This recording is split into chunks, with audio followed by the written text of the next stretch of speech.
The product definition always starts from the customers, and exactly the customer's life cycle.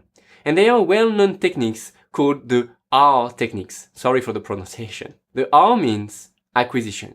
How do users find you? Then activations. Do users have a great first experience?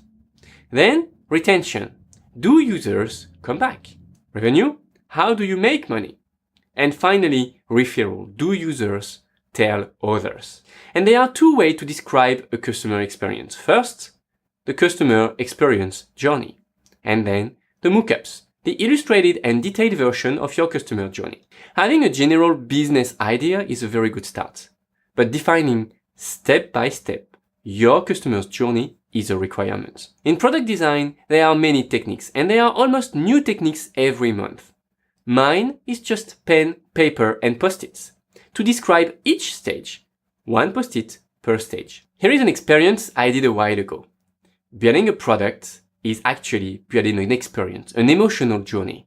And writing emotions you want to make people feel is the way to start. Creating that map from emotions to emotions. Okay, so what can you do to make it happen? Just translate your emotions into screens. Encourage positive emotions and maybe play for a bit with negative emotions like frustrations. Smoothen the experience, reduce breaks, maybe create videos, serious or funny, add small tips, etc. Reel people in through a story, like in a movie.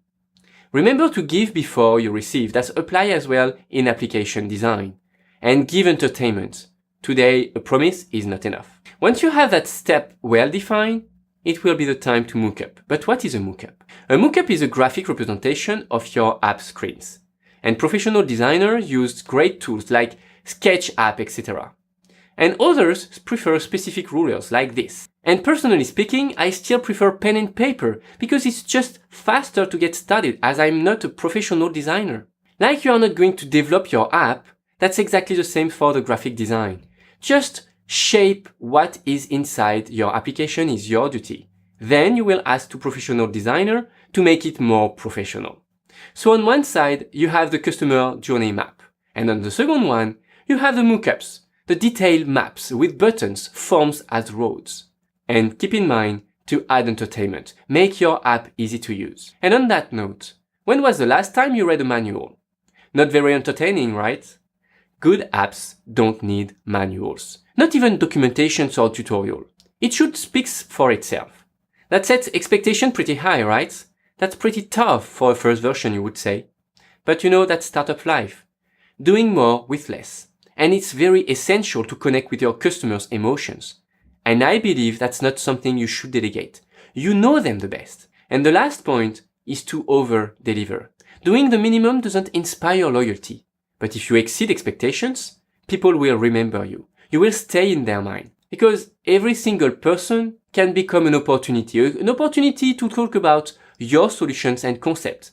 And maybe they will be proud to share it to help their friends, neighbors, or colleagues. So now that you have the keys for technologies and for a great customer experience, it's time to planning, to see what you can afford, prioritize idea, build a product compatible with your vision, your budget, and your customers' needs. And that's what we are going to see in the next video, the roadmap prioritization.